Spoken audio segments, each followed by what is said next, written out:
No muevas un músculo. Quédate exactamente donde estás y observa tu entorno. No lo mires como lo haces siempre, buscando comodidad o entretenimiento. Míralo como si fueras un forense que acaba de llegar a la escena de un crimen. Porque, en cierto sentido, eso es tu vida ahora mismo, una escena llena de evidencias que has decidido ignorar. Hay un test, una prueba de percepción brutal que separa, radicalmente, a lo que Schopenhauer llamaba el genio de la persona común. Y no tiene nada que ver con tu coeficiente intelectual, ni con cuántos libros has leído, ni con tu éxito financiero.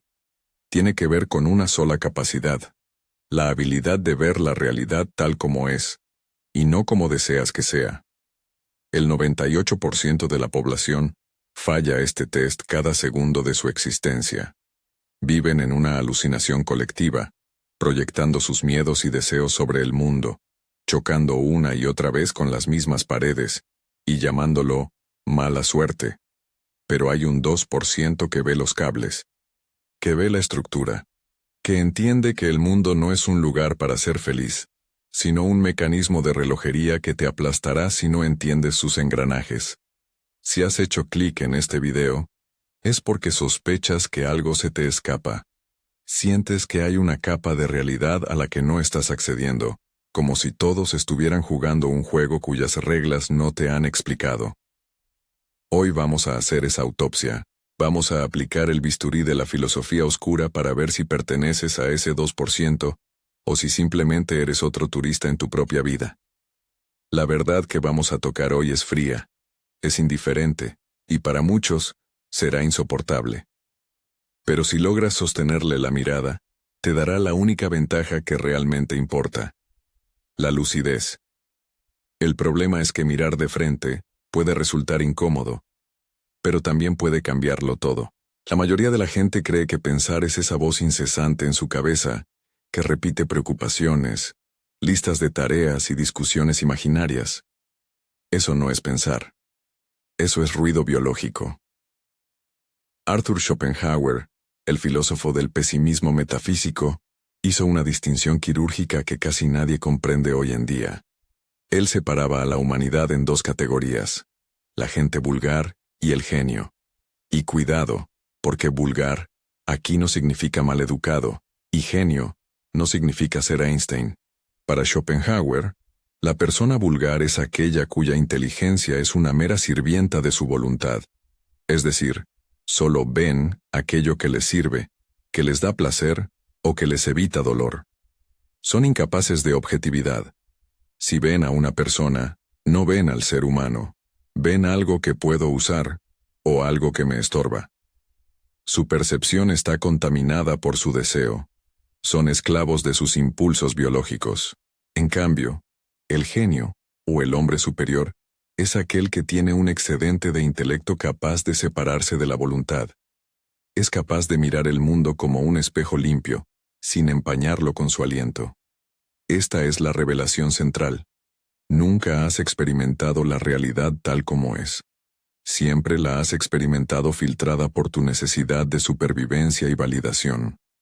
Tienes un cable pelado dentro de ti que busca conectar con lo que sea para sentir alivio. Imagina que eres un detective en una escena del crimen. El detective mediocre, el vulgar, llega y empieza a llorar porque la víctima le recuerda a su madre, o se enfada porque la sangre manchó sus zapatos. Su emoción le impide ver la trayectoria de la bala.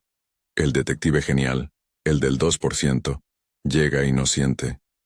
Observa. Se convierte en un puro ojo. Ve la mancha de sangre no como una tragedia, sino como un vector físico que revela la posición del tirador. Tú has estado viviendo tu vida como el detective mediocre, llorando sobre las evidencias en lugar de analizarlas. Te preguntas por qué esa relación falló, por qué ese negocio quebró, por qué te sientes vacío, y te das respuestas emocionales: es que ella era mala, es que el mercado es injusto. Falso. Esas son narrativas para proteger tu ego. La realidad dejó pistas forenses meses antes del colapso. Pero tú estabas demasiado ocupado, queriendo que las cosas fueran bonitas como para ver que eran estructuralmente insostenibles. Llegar hasta este punto del análisis no es casualidad.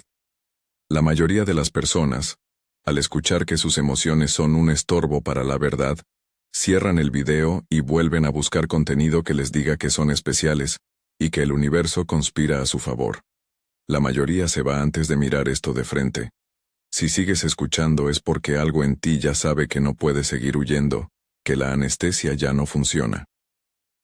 Antes de continuar con la disección de tu realidad, haz una pausa. Si aún no te has suscrito, este es el momento.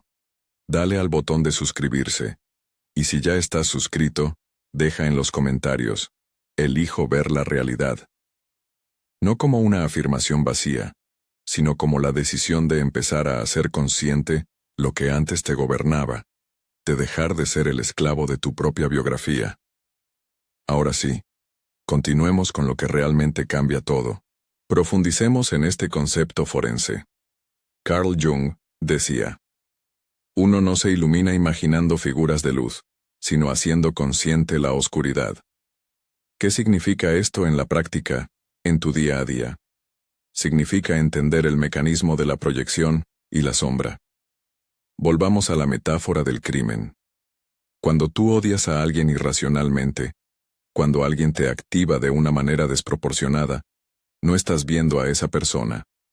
Estás viendo tu propia sombra proyectada sobre ellos. Eres como un proyector de cine que culpa a la pantalla por la película que está emitiendo. La prueba forense para saber si estás en el 2% de lucidez es simple pero devastadora. ¿Eres capaz de retirar la proyección?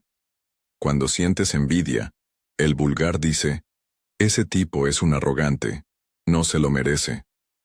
El genio, el observador consciente, dice: esa persona ha activado mi sensación de insuficiencia.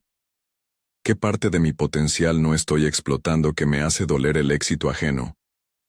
¿Ves la diferencia? El primero es un niño reaccionando. El segundo es un estratega analizando. El mundo exterior es neutro. Absolutamente neutro. Es tu mundo interior el que le pone adjetivos. Maquiavelo, en su realismo político, entendía esto perfectamente. Él no juzgaba si un príncipe era bueno o malo en términos morales cristianos. Él analizaba si sus acciones eran eficaces o ruinosas para el mantenimiento del poder. La ingenuidad es castigada severamente en este mundo, y la mayor ingenuidad es creer que los demás actúan bajo tu mismo código moral. El test forense aquí es: ¿ves a las personas como son, con sus intereses, sus miedos y sus pequeñas miserias? ¿O las ves como tú necesitas que sean para no sentirte solo? Si te has encontrado repetidamente traicionado, decepcionado o abandonado, tengo una noticia dura para ti. No fuiste víctima de ellos, fuiste víctima de tu propia ceguera. Ignoraste las señales, ignoraste la naturaleza del escorpión y te sorprendiste cuando te picó. Eso no es bondad, es falta de astucia. Es negarse a leer la evidencia que estaba ahí desde el primer día. Esto nos lleva inevitablemente a los patrones repetitivos. Si analizáramos la línea de tiempo de tu vida como un forense analiza una serie de asesinatos, veríamos que el modus operandi es siempre el mismo.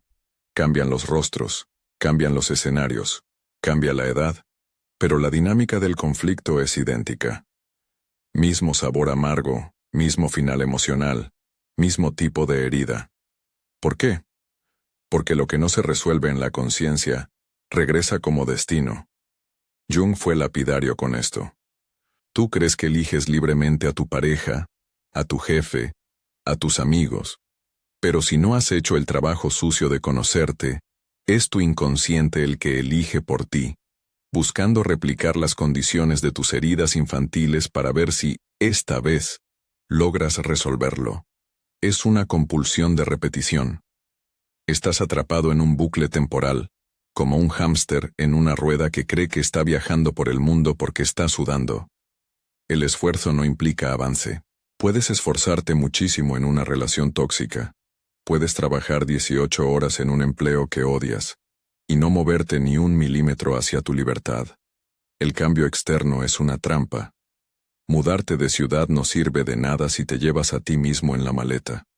El 2% que acierta el test entiende que para romper el ciclo, primero hay que detener la rueda. Hay que dejar de reaccionar.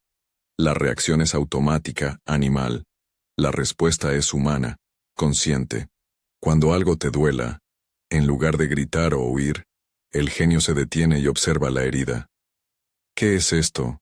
¿De dónde viene? ¿Cuándo fue la primera vez que sentí esto? Eso es autopsia psicológica. Y duele. Duele mucho más que culpar al otro. Por eso casi nadie lo hace. Porque requiere matar la ilusión de que eres una víctima inocente. Aquí suele aparecer una resistencia muy humana, casi violenta. La mente salta y dice, ¿entonces todo es mi culpa? ¿Me estás diciendo que yo provoqué que me engañaran, que me despidieran, que me humillaran? Escucha con atención, porque esta distinción es la que separa al niño del adulto, al esclavo del amo. No hablo de culpa. La culpa es un sentimiento inútil, paralizante, religioso. Hablo de responsabilidad. Culpa es decir, soy malo. Responsabilidad es decir, soy la causa. O al menos, soy quien permitió esto. Schopenhauer nos diría que la voluntad ciega nos empuja, sí, pero el intelecto tiene la capacidad de negar esa voluntad. No se trata de perfección. Jung no decía que debieras volverte un santo, ni un ser de luz inmaculado. De hecho, desconfiaba profundamente de la gente que parecía demasiado buena, porque sabía que proyectaban una sombra inmensa. Se trata de integración. La responsabilidad radical significa aceptar que cada situación en tu vida, incluso las más injustas, tiene una puerta de entrada que tú dejaste abierta, o una señal que decidiste ignorar, o una debilidad tuya que fue explotada. Y esto, aunque suene duro, es la mejor noticia que podrías recibir. Porque si tú fueras la causa, tú eres la solución. Si el problema fuera el mundo, estarías condenado, porque no puedes cambiar el mundo. Pero si el problema es tu ceguera, eso sí tiene arreglo. Puedes abrir los ojos. Puedes aprender a leer las señales. Puedes volverte, como decía Maquiavelo, un ser capaz de ser bueno o malo, según lo dicte la necesidad, dejando de ser una presa fácil para los depredadores o para tus propios demonios internos. No es nunca alterarse, es dejar de estar poseído por eso. Es ver la tormenta emocional acercarse y decir, aquí viene mi patrón de abandono, y en lugar de correr desesperado a llamar a tu ex, te quedas quieto, sintiendo el ardor, sin actuar. Ahí, en esa pausa, en ese silencio incómodo, es donde se rompe la cadena. El camino hacia ese 2% no es un camino de rosas, es un descenso. Es lo que los alquimistas llamaban la nigredo, la putrefacción. Tienes que ver pudrirse tus ilusiones. Tienes que ver morir la imagen idealizada que tenías de ti mismo como buena persona, y reconocer al ser capaz de todo, al ser egoísta, al ser violento que también vive en ti. Solo cuando reconoces tu capacidad para el mal, puedes elegir el bien. Antes de eso no eres bueno, eres inofensivo, que es muy diferente. La conciencia es la herramienta definitiva. No eliminas la oscuridad, la reconoces y, al reconocerla, le quitas el timón de tu vida. El mundo exterior empieza a funcionar como un espejo perfecto. Cada persona que te cruzas te da información sobre ti. El que te irrita te muestra tu intolerancia. El que te atrae te muestra tu carencia. El que te ignora te muestra tu necesidad de aprobación. Dejas de pelear con el espejo. Dejas de intentar limpiar tu cara frotando el cristal. Te limpias tú. Este es el precio de la lucidez. Duele al principio, porque rompe la narrativa que te protegía, esa historia de pobrecito yo que te daba una identidad. Pero el beneficio es incalculable. Corta los ciclos, apaga la repetición, disuelve el atrapamiento. Lo que cambia realmente no son necesariamente los problemas externos de inmediato, sino tu relación con ellos. Dejas de ser un personaje secundario en el drama de tus emociones y te conviertes en el autor, o al menos, en el director consciente de la obra. Y cuando llegas hasta aquí, sucede algo silencioso, pero definitivo. Ya no puedes decir que no sabes. Ya no puedes fingir que todo te pasa desde afuera. Esa inocencia se ha perdido para siempre, pero has ganado poder.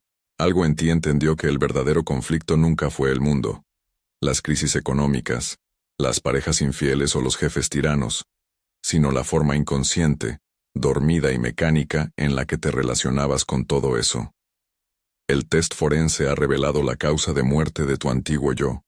Muerte por ignorancia voluntaria. Schopenhauer, Jung, Maquiavelo. Ninguno de ellos hablaba de eliminar tu oscuridad ni de volverte una versión ideal y feliz de ti mismo para poner en Instagram. Hablaban de algo mucho más incómodo y más real. Dejar de vivir poseído por lo que no ves. Porque lo que permanece inconsciente no descansa. Dirige. Trabaja 24 horas al día para moldear tu destino.